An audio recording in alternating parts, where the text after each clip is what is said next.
Yang ni memang tak off. Ini memang tak off, memang 24 jam hidup.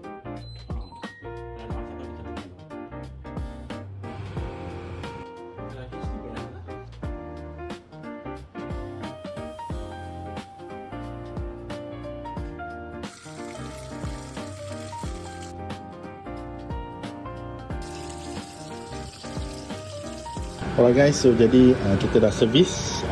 Tadi owner minta repair sikit dia punya ni sebab saya ingat.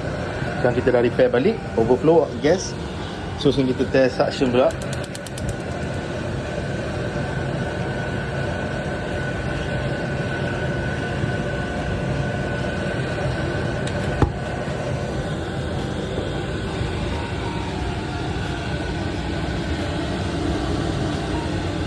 Okay, cun.